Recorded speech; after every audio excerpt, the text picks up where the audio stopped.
नमस्ते दोस्तों। आज सुनिए डकैत के दिल की उदारता। कार में बैठते ही दिल ऐसा प्रफुल्लित हो गया मानो बहुत बड़ा खजाना मिल गया हो।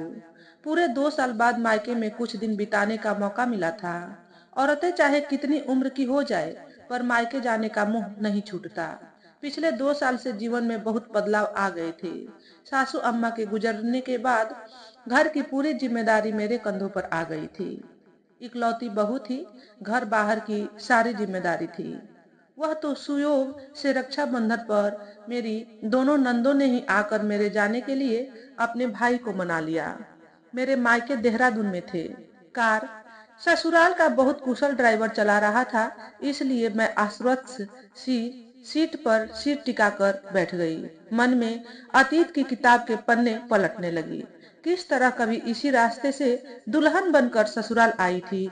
विवाह को 6 महीने भी नहीं हुए थे कि मेरी दोनों नंदों का विवाह पक्का हो गया। मेरे ससुर और पति शहर के प्रसिद्ध व्यवसायी थे। कहावत है, माया को माया मिले कर लंबे हाथ। वही मेरे ससुराल पर लागू होती थी। शहर के दूसरे धनी सेठ ने अपने दोनों बेटों के लिए मेरी नंदों का रिश्ता मांग लिया था। चट मंगनी पट ब्याह करने का विचार था। सास गठिया से पीड़ित थी, इसलिए अधिक भाग दौड़ नहीं कर पाती। इसलिए मुझ पर ही सारी जिम्मेदारी थी। गणपति पूजन के साथ विवाह के अन्य कार्यक्रम शुरू हो चुके थे। सारे नजदीकी मेहमान आ गए थे। हवेली के कुछ कमरों को छोड़ सभी कमरों में मेहमानों का डेरा था। उन दिनों होटल में मेहमानों को रुकवाने का रिवाज न था। मई की उमस भरी रात थी। घर के सारे पुरुष ऊपर छत पर चले गए। अम्मा मौसियों के साथ, बुआओं के साथ बतियाने में ऐसी मग्न हो गई कि रात के 1 बजे भी सोने का नाम न ले रही थी। मेरी दोनों नंदे उकता कर मेरा हाथ खींचकर बाहर आंगन में ले आई। वहां एक बड़ा सा दीवार से बना पलंग बिछा था। हम तीनों उसी पर लेट गए। थकावट से चूर हम में बात करने की ताकत भी बाकी न थी। लेटते ही नींद आ गई। अचानक मुझे कुछ धीमे धीमे स्वर में किसी की बातें करने की आवाज सुनाई दी। दोनों नंदे गहरी नींद में भावी जीवन के सुनहरे सपने देख रही थी। तभी अचानक आंगन में कुछ आकृतियों का एहसास सा हुआ। धीमे धीमे स्वर से कुछ बातचीत भी सुनाई दे रही थी। मेरा शरीर भय से कांपने लगा। शरीर से मानो सारा खून ही सूख गया था। जरा सी गर्दन उठाकर देखा, 3 पुरुष आपस में कुछ मंत्रणा कर रहे थे। यकीनन यह हवेली के बाहर बने टीन की कार पार्किंग की छत पर चढ़कर दीवार को फांदकर आंगन में आए होंगे। मैं नींद का बहाना किए अधखुली आंखों से देखने लगी। सबसे पहले उन्होंने छत को जाने वाली सीढ़ियों का दरवाजा बंद कर दिया ताकि पुरुष नीचे न आ सके। कलेजा धड़क कर मुंह को आ रहा था।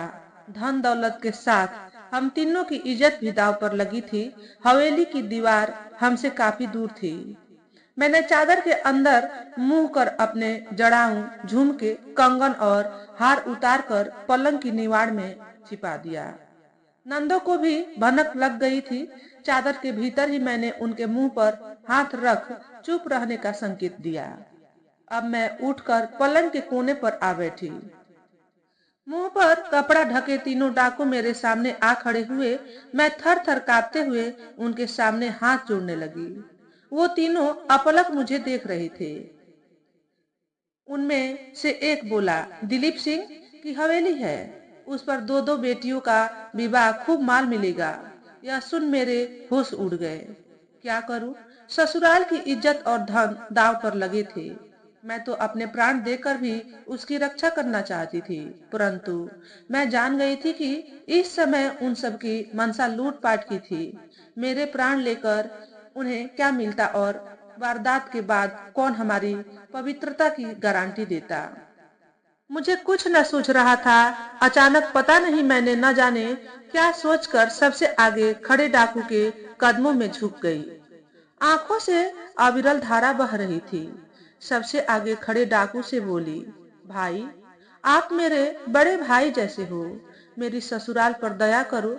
दो दो शादियों की खुशियां उजाड़ कर तुम्हें क्या मिलेगा?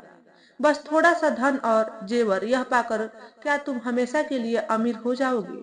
हमारी बद्दुआएं जीवन भर तुम सबका पीछा करेगी। पीछे खड़े दो डाकू बोले, सरदार, इस औरत के प्रवचन ही सुनते रहोगे या कुछ माल भी लूटोगे? मेरी यह हालत देख दोनों नंदों ने भी रोना शुरू कर दिया। लाचारी और बेबसी में कुछ सूझ नहीं रहा था। मैंने अपनी हीरे की अंगूठी उतार सरदार के हाथ पर रख दी। घबराहट में मुझे चक्कर से आने लगे और बेहोश हो गई। बाद में क्या हुआ कुछ पता नहीं। आंखें खुलते ही परिवारजन को अपने आसपास खड़े देखा। पति मुंह पर पानी के छींटे डालकर उषा उषा कह मुझे पुकार रहे थे। मैं होश में आते ही भीड़ में अपनी नंदों को खोजने लगी। मेरे ससुर बड़े प्यार से मेरे सिर पर हाथ फेरने लगे, बोले, बहू, आज मेरी इज्जत बचाकर तूने परिवार पर ऐसा एहसान किया जिसका बदला हम जीवन भर न चुका सकेंगे। सभी मुक्त कंठ से मेरी प्रशंसा कर रहे थे। मेरी नंदों ने बताया कि मैं भाई भाई कहते कहते डाकू के कदमों में गिर गई थी। मुझे बेहोश होते देख सरदार अपने साथियों से लौट जाने के लिए कहने लगा। इससे उसके साथी क्रोधित हो उठे तो सरदार ने उन्हें कहा कि देखो, इसने मुझे अपना भाई का दर्जा दिया है, अब मैं इसके घर पर हाथ नहीं डालूंगा। वह जबरन उनको लेकर चला गया। मैं यह सुनकर आश्चर्यचकित रह गई। क्या डाकुओं में भी रहम दया की भावनाएं होती हैं? मेरे मन में द्वंद्व चल रहा था। मैं पढ़ी लिखी थी, संस्कारी महिला थी। अपने और अपने ससुराल के मान सम्मान और उनकी संपत्ति बचाने के लिए जो कुछ मैंने किया वो मेरा एक प्रयास, धर्म और मजबूरी थी। पर एक पेशेवर चोर जो एक कलुषित और असामाजिक वातावरण में पल कर बड़ा हुआ होगा, ऐसे व्यक्ति की मानसिकता क्या होती है उसका अनुमान लगा सकती थी। शिक्षा के नाम पर लूटपाट, हथियार चलाने की परवरिश मिली होगी। मेरी बातों और दशा देखकर उसका ऐसे हृदय परिवर्तन होना बहुत ही बड़ी बात थी। वो वास्तव में प्रशंसा का पात्र था। मैं नहीं। अपने इस विचार को जब मैंने प्रकट किया तो उसे सुनकर परिवार वालों को नागवार गुजरी और सबकी भावे तन गई। पुलिस में भी इस वारदात की खबर दर्ज करवा दी गई। अगले दिन दोपहर बाद पुलिस स्टेशन से फोन आया।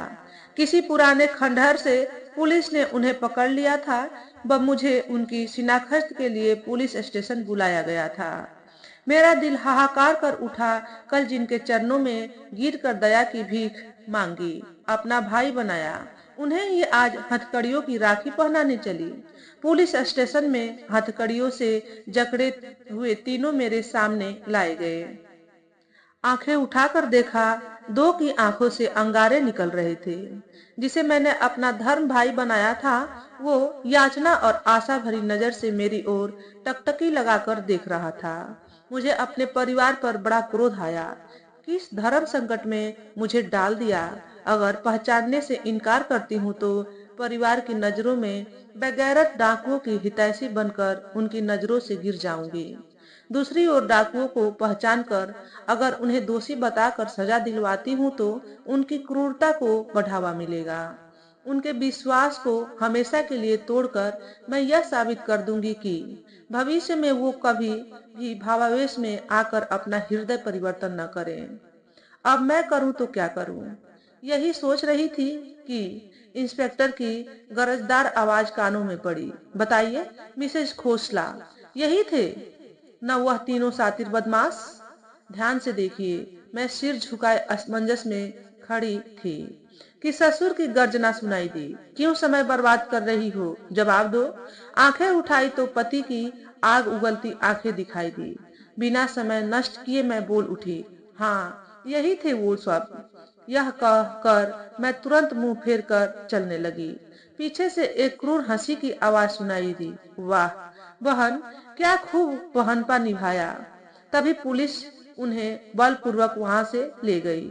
मुझे ऐसे महसूस हो रहा था कि भारी सभा में मेरा चीरहरण हो गया है या बीच बाजार में किसी ने मुझे कस कस के थप्पड़ मार दिए हों। मैं घर तो आ गई, पर अब विवाह के आयोजनों से मेरा दिल उचाट हो गया था। बेमन से कार्य करती रही। विवाह हो गए। डोलियों में बैठे नंदे विदा हो गई। मेहमान विदा हो चुके थे। अब घर में बहुत सुनापन लगने लगा था।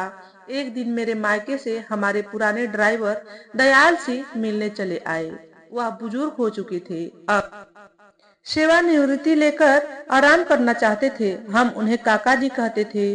वो हमारे परिवार के एक सदस्य की तरह ही थे। मुझे न जाने क्या सूझी, मैं उनसे नंदों के विवाह के समय हुई उस घटना का जिक्र कर बैठी और साथ ही अपने मन की उलझन भी उन्हें बता बैठी कि किस तरह परिवार की खुशी और इज्जत के लिए अपने धर्म भाई बनाकर उस डकैत के दिल की उदारता और विश्वास को चूर चूर कर उसे कारावास भिजवाया था।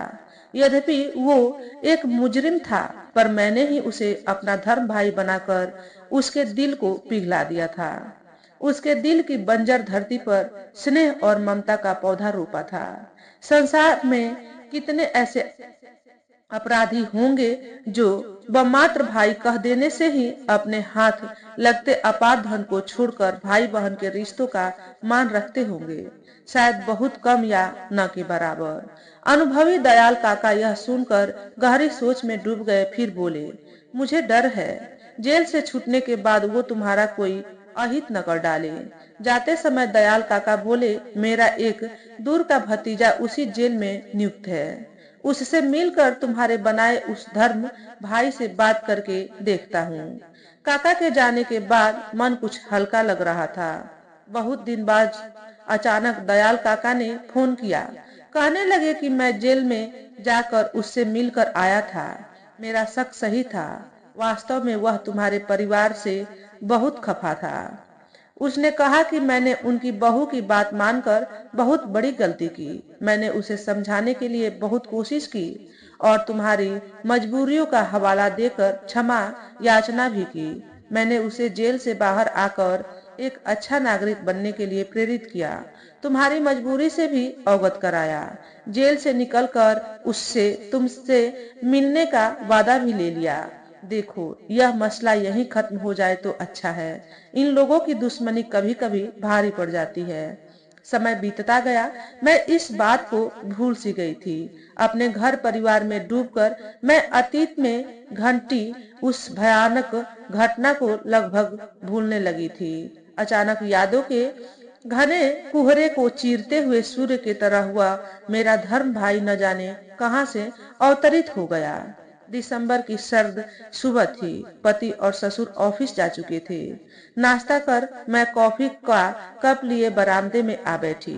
अखबार की सुर्खियों पर नजर डाल रही थी कि अचानक एक आकृति गेट के बाहर दिखाई दी। ध्यान से देखने पर मैं उसे पहचान गई।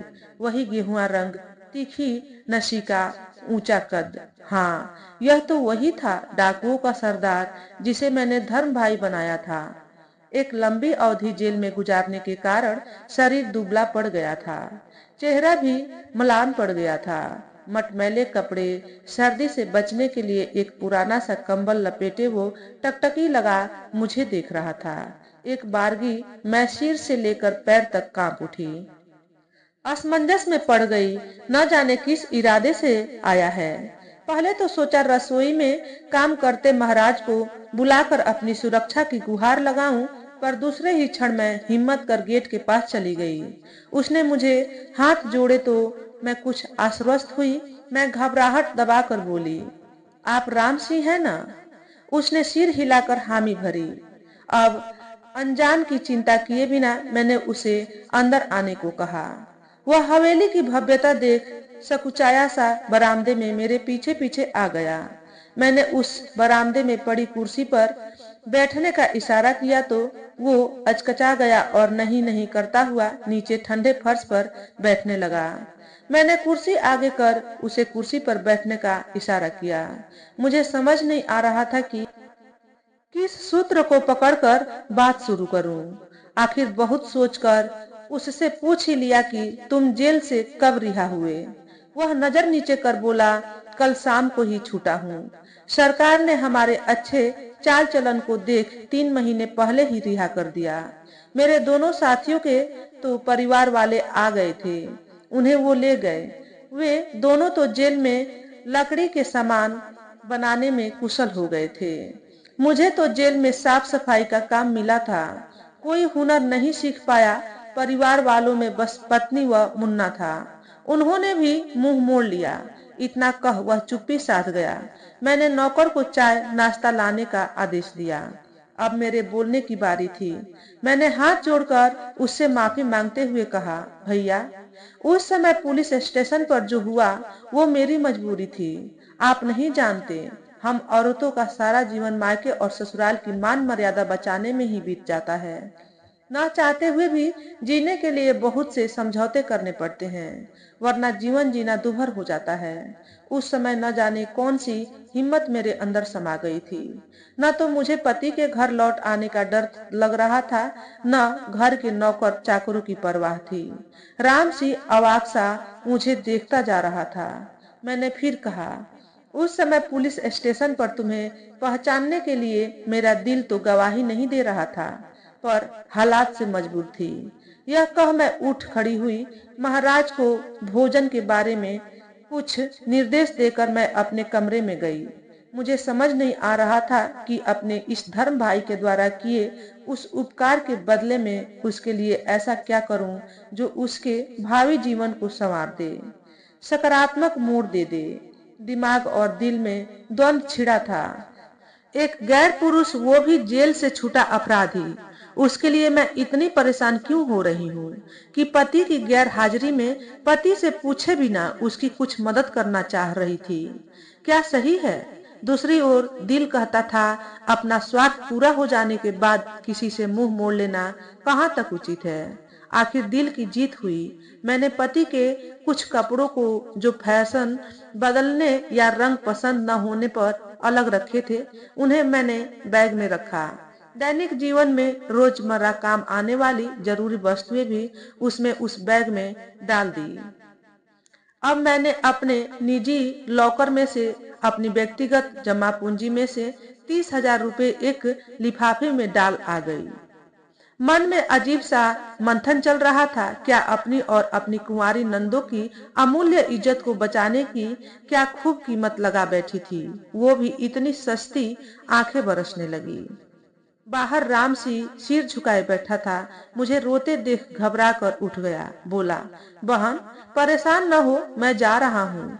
मैंने रूंधे गले से उसे रुकने को कहा और बैग और लिफाफे को उसे देते हुए बोली, बुरा न मानना, छोटी बहन की ओर से तुच्छ सी भेंट।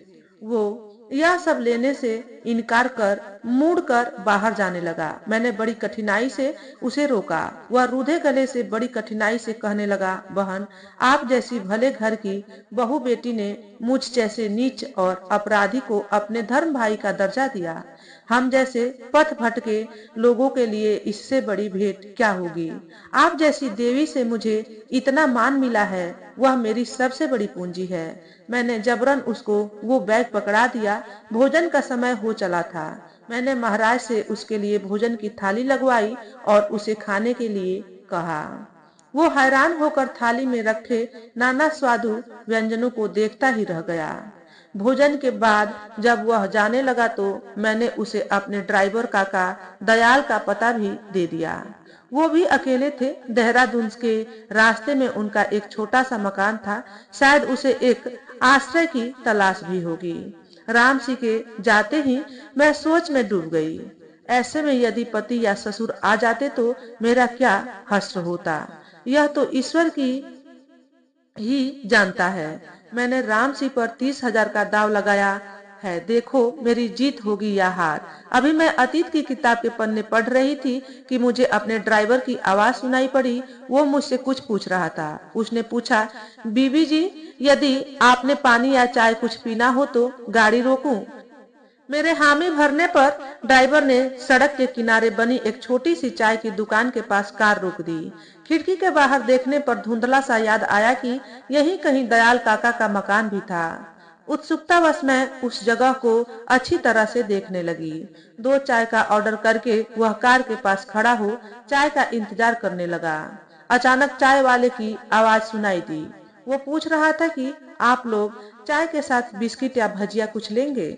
आवाज जानी पहचानी सी प्रतीत हुई। उत्सुकता बस कार की खिड़की से झांक कर जब मैंने उस चाय वाले को गौर से देखा तो हैरान सी रह गई। अरे, वो तो राम सी था।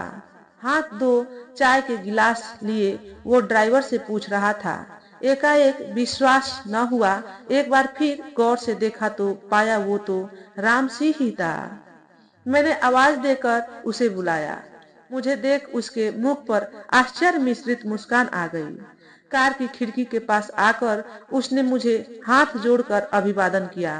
मेरे पूछने पर उत्साह विभोर होकर उसने धारा प्रवाह में अपनी कहानी सुना डाली। मेरे दिए रुपयों और दयाल काका का आश्रय पाकर उसने यह चाय की दुकान खोल ली थी। दुकान चल निकली। अब उसकी पत्नी भी वापस आ गई थी। अपने परिवार के साथ सम्मुख जीवन बिता रहा था। काका जी की वो एक पुत्रवत सेवा करता था। यह सुनकर मैं बहुत खुश हुई। अचानक मेरे दिल में एक इच्छा जागृत हुई। मैंने अपने पर्स से अपने भाइयों के लिए ले जा रही राखियों में से एक राखी निकालकर राम सिंह की कलाई में बांध दी और साथ लेकर आई मिठाई के डिब्बे को खोल के एक टुकड़ा उसके मुंह में डाल दिया। राम सिंह बेहद हैरान हो गया और अपलक आंसू पूरित आंखों से मुझे देखता रह गया। मैंने हाथ जोड़े और ड्राइवर को गाड़ी आगे बढ़ाने का संकेत किया। आज मैं एक अनोखी सी खुशी का अनुभव कर रही थी। मन मानो बिल्कुल हल्का होकर एक पक्षी की तरह आकाश में उड़ने लगा था। तो दोस्तों, आज के वीडियो में बस इतना ही। अगर आपको हमारे द्वारा बताई गई कहानी थोड़ी सी भी अच्छी लगी हो तो वीडियो को लाइक और शेयर करें। चैनल पर पहली बार आए हो तो चैनल को सब्सक्राइब करके बेल नोटिफिकेशन को ऑल पर सेट कर लें ताकि आपको ऐसे ही अच्छे अच्छे वीडियो देखने को मिले। हमेशा खुश रहें, हमेशा स्वस्थ रहें। वीडियो देखने के लिए आपका बहुत बहुत धन्यवाद।